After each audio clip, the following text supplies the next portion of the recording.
get you up to speed on the latest in sports. I'm Denise Tan. The country's quest for its first gold medal is on at the Asian Games. Paolo Del Rosario joins us now for some updates over the phone. Hi, Pao. What's the latest from your end? And can you give us a recap of some of the games that had just finished? Thank you very much, Denise. The Philippines is still looking for its first gold in the 19th Asian Games, but many of our athletes have made strides to getting there. Swimmers Shandy Chua and Kyla Sanchez have reached the finals of the 200-meter backstroke and 100-meter freestyle, respectively, while 10 sensation Alex Ayala has moved on to the quarterfinals of women's singles after seeing off India's Rutuja Sampatrao in 2 sets.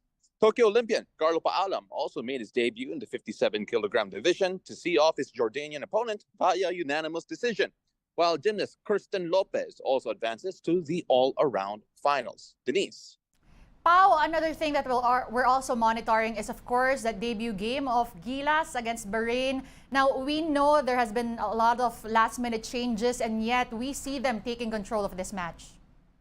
Absolutely, Denise. So Gilas Pilipinas took control, especially in that second quarter, 29-18. They outscored Bahrain and took over from that point on. They are now looking to cruise to their first win here in Hangzhou, China, and are looking to build on that. This is the second competitive game Gilas Pilipinas has played as a unit under Coach Tim Cone. The first one being that friendly against the LG Soccers back in Manila. Denise? Now let's talk about Gilas 3x3. They won their opening game against Jordan 13-8. What's next for this team? Up next for them is a tip-off at 5 p.m. going against Chinese Taipei, looking to build on that winning start. But as you mentioned a while ago, apart from them, if you're looking at the other athletes from the Philippines playing today, there will also be the swimmers, as we mentioned, who are trying to end up on the podium in the finals today, as well as Alex Ayala with another match. She'll be playing in mixed doubles category as well. Denise? All right, thanks for the update. Paolo Del Rosario there, again reporting to us over the phone from China. Defending Asian Games skateboarding gold medalist Marjeline Didal has secured a slot in the finals of the women's street event.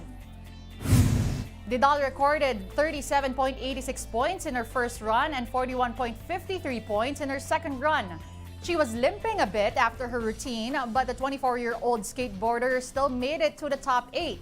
The finals of the event takes place tomorrow. One of the 4 gold medals the Philippines won in the 2018 edition of the Games in Indonesia was courtesy of Didal. The country snags another bronze medal in the Asian Games from wushu artist Jones Inso. Here's the story. The Philippines has secured its second medal in the Asian Games. That's courtesy of wushu artist Jones Inso, who bagged the bronze medal in the men's Taiji Chuan Taiji Jian all-around event. Inso tallied a total of 19.486 points from the 2 disciplines, earning him a podium spot with China and Hong Kong. The 26-year-old's medal followed up Patrick King Perez's bronze medal finish in the men's individual Pumse this weekend. Inso says one of the hardest parts in his campaign is juggling training and school as he is now set to graduate from mechanical engineering. Challenge talaga mag-perform ng mauna. And then, napapanood mo yung mga kalaban mo. Kinakabahan ako actually after the performance. But during, I was feeling okay. Ina-enjoy ko lang yung moment. In tennis, Alex Ayala made easy work of her Pakistani foe in her Asian Games debut.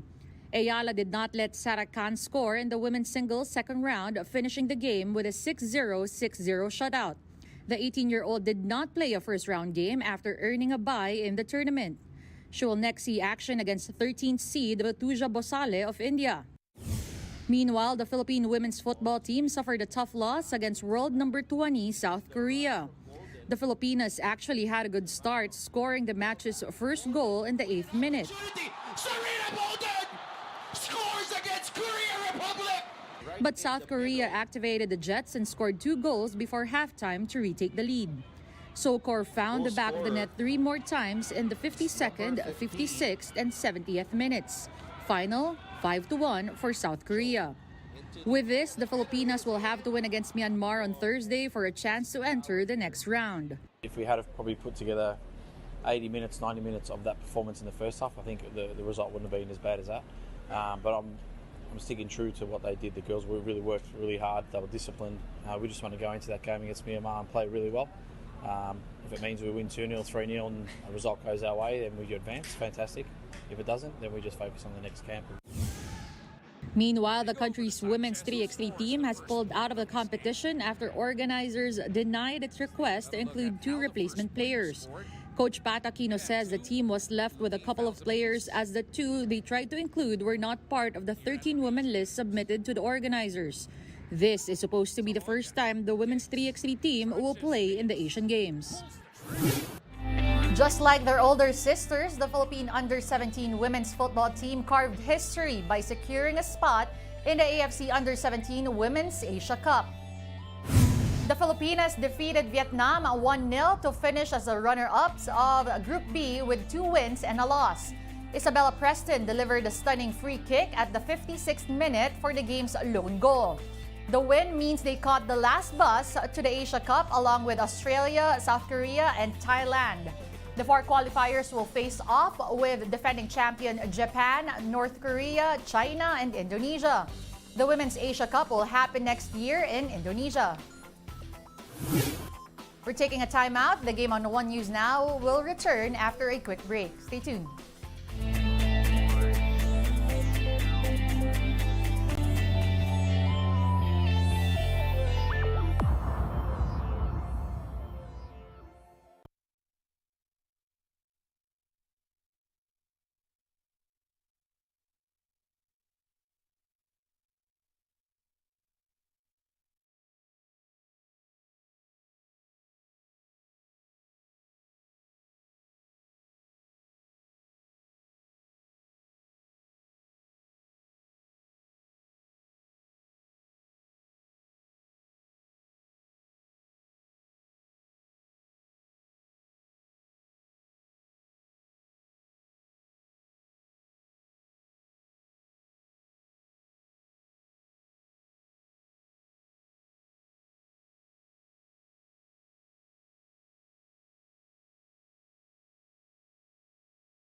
You're still watching the game on One News Now. I'm Denise Tan. Thanks for joining us. The Premier Volleyball League welcomes a new team for the upcoming All-Filipino Conference in October. PVL management confirmed the entry of the Galeries Highrisers. This means the league will feature a total of 12 teams in the season-ending conference. The new team's management has also reportedly expressed its long-term commitment to the PVL. The Highrisers are yet to officially announce their roster and coaching staff, but they are expected to do so very soon. This means PVL will have 2 new squads this conference, with Galeries joining NX-led, a sister team of Akari. Overseas, Cuban athlete Eric Hernandez has attempted to break the world record for most soccer touches in 1 hour. More on that in this Reuters video.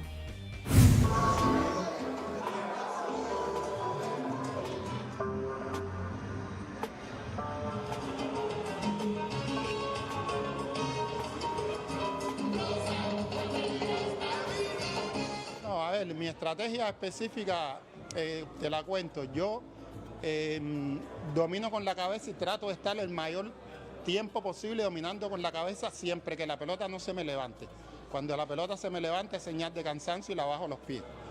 Y cuando domino con los pies trato de no dar más de 40 toques para no perder tiempo, porque el toque con los pies es mucho más alto. Entonces lo que hago es que recupero el cuello, domino con los pies e inmediatamente la vuelvo a subir.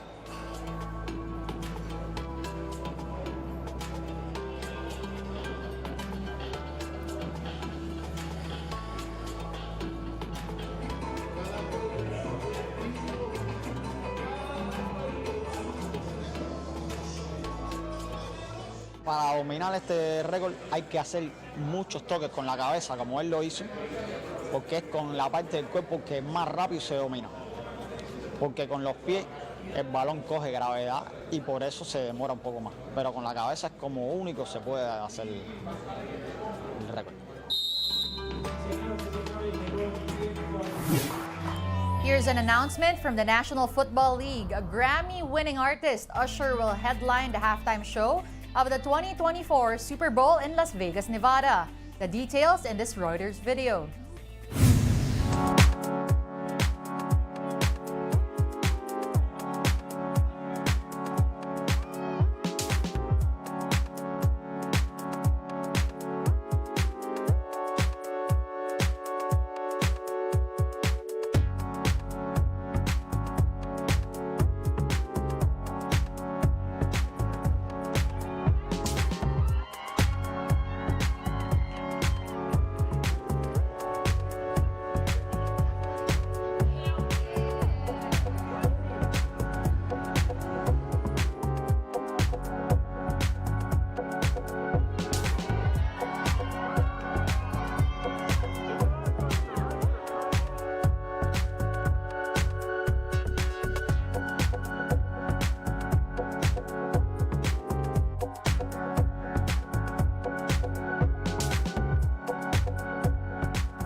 Get your fill of the latest in sports at onesports.ph. Meantime, the Newsday continues later at 4:30 p.m. I'll see you then. I'm Denise Tan. We are One News.